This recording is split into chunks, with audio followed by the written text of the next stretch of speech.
안녕하세요. 안녕하세요. 저희는 오늘 책을 소개를 해드릴 겁니다. 일단 첫 번째로 제가 소개해드릴 작품은 바깥은 여름이라는 책입니다. 소멸하는 언어에 대한 얘기예요. 쓰는 사람이 10명도 안 되는 소수 언어들이 있잖아요. 그 언어를 쓰는 민족의 사람들을 박물관에 동물원처럼 전시를 시켜놓는 이야기예요. 엄청 잔인하죠?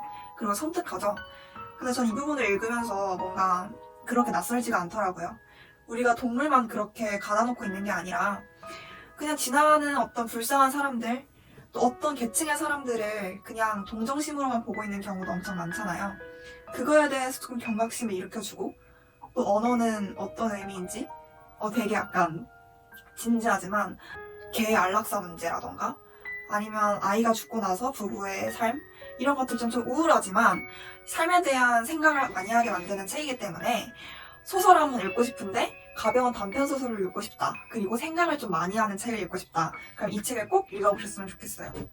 그리고 두 번째는 참을 수 없는 존재의 가벼움입니다.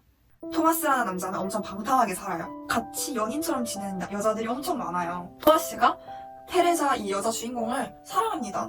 테레사도 토마스를 사랑합니다. 하지만 그들의 방식이 다른 것이 문제죠. 이 테레사는 엄청 마음이 아프지만 그래도 견디겠죠?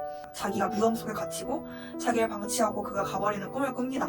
당연히 이 꿈을 들은 토마스는 미안한 감정을 느끼면서도 사랑하면서도 되게 괴로워하고 심장이 찢어질 것 같은 감정을 느끼게 되죠. 이 둘의 결말은 어떻게 될까요? 사랑에 대한 얘기를 좋아하는 사람이라면 한 번쯤 읽어보시는 걸 꼭 추천드립니다.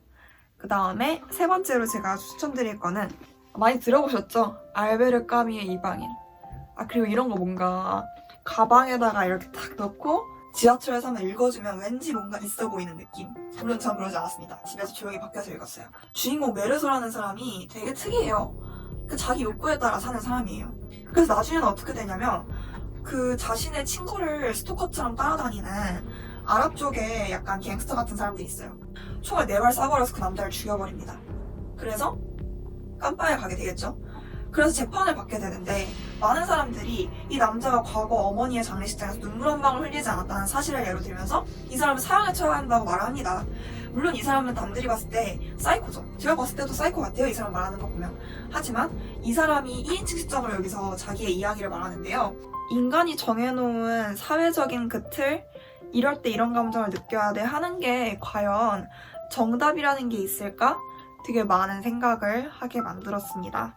그래서 조금 짧은 세계 문학을 읽고 싶으신 분들, 그리고 삶에 대한 철학적인 내용을 즐겨보고 싶으신 분들이라면 꼭 추천드릴게요.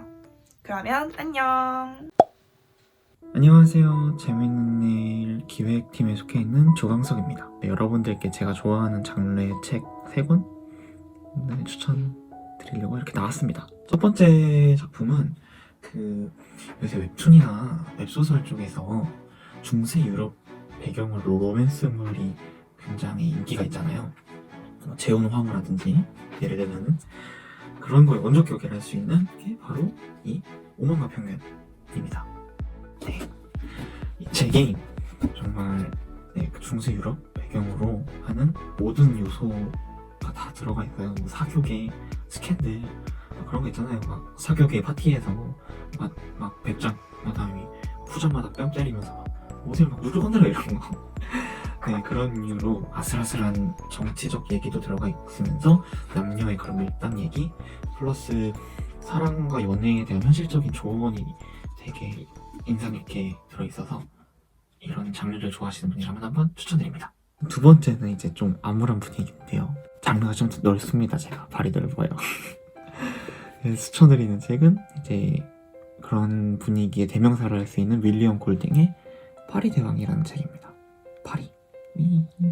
소년들이 비행기 타고 가다가 조난을 당하는데 점점 생존적인 문제에 직면하면서 사회성을 포기하면서 어떻게 짐승적인 인간의 그런 본성이 드러나는지, 인간 본성이란 게 정말 그렇게 끔찍한 건지 하는 생각이 드는 암울한 내용의 책입니다. 이런 암울한 내용 좋아하시는 분 한번 꼭 읽어보시면 되게 재밌을 거예요. 마지막은 항상 하이라이트죠. 제가 인생 책이 4권 있는데 그 중에 2위인 바로 도스토옙스키의 제아벌입니다. 제아벌. 저는 이걸 어렵지만 너무 재밌어서 정독으로 5회도 그랬거든요. 할 때마다 점점 알아가는 재미가 있어서 한 청년이 죄를 짓고 그거에 대한 벌을 어떻게 받아가는가, 벌이란 건 무엇인지, 벌은 우리가 만들어서 있는 건지 아니면 벌이란 건 그냥 그 자체로 존재하는 건지, 이런 다양한 생각이 들게 만드는 아주 좋은 책입니다. 네, 저는 이만 여기까지. 구독과 좋아요, 알람 설정까지 해도 되나? 네, 재밌는 애 할게요. 안녕하세요, 예지입니다. 문학 장르와 다르게 저는 에세이 장르를 한번 소개를 해드릴까 해요. 첫 번째로 추천을 해드릴 책은 바로 알랭드 보통의 왜 나는 너를 사랑하는가 입니다. 아무래도 사랑이라는 추상적인 개념에 대해서 사람마다 생각하는 게 굉장히 다르잖아요. 저 같은 경우에는 그때 당시만 해도 사랑이 뭘까? 도대체 다들 어떻게 그렇게 사랑을 하는 거지? 누굴 사랑을 해야 하는 걸까? 라는 이런 정말 복잡한 생각? 약간 어떤 유형의 사랑이 있는가? 알랭드 보통만의 사랑을 보는 방법에 대해서 많이 배워갔던 것 같아요. 그리고 두 번째로 추천을 해드리고 싶은 책은 바로 김동훈 작가님의 우리 이제 낭만을 이야기합시다 라는 책이에요. 작년에 아무래도 코로나가 심각해지면서 낭만을 잃어버리고 있다는 생각을 많이 했었어요. 김동훈 작가님의 경우에는 심지어 영화 잡지에서 기자로 활동을 하신 전적도 있으셔서 이 책 안에서도 영화에 대한 이야기가 굉장히 많이 나와요. 우리 이제 낭만을 이야기합시다가 김동훈 작가님한테 정우성 배우님이 말씀을 하신 문장이라고 해요. 낭만을 되찾고 싶다면 바로 이 책을 가서 이 김도훈 작가님의 시시콜콜한 이야기를 한번 들어보시는 걸 추천을 해드립니다. 그리고 마지막으로 꼭 소개해드리고 싶은 시리즈가 있어서 이거를 한번 가져와 봤어요. 그게 바로 뭐냐면 아무튼 시리즈입니다. 두 권보다 확실히 훨씬 더 많아요.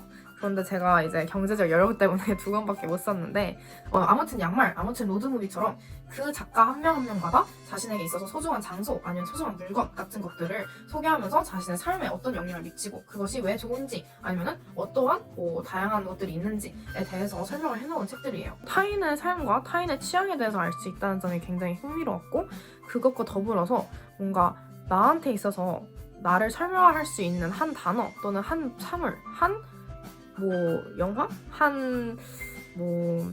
장소를 찾는 게 과연 쉬운 일일까?를 계속해서 생각하게 된다는 점에서 이 에세이 시리즈 자체가 굉장히 의미 있는 시리즈였다고 생각을 합니다. 그래서 여러분도 이 책 읽어보면서 나를 나타내는 단어 한 가지를 꼽을 수 있다면 그게 뭘까에 대해서 열심히 생각해보시면 되게 흥미로운 시리즈가 될 수 있을 것 같아요. 어떠셨나요? 좀 유익했나요? 아무래도 일단은 바쁘다 보니까 책을 많이 읽지 못하는 분들도 계실 거고 책을 읽고 싶어지는 분들도 계실 텐데 사실 마음먹기가 어렵지 한번 시작하면 또 훌훌 읽게 되잖아요. 그래서 여러분도 이 책들 중에서 마음에 드는 게 하나 있다 그러면은 열심히 서점으로 달려가서 한번 읽어보시는 걸 추천해드립니다.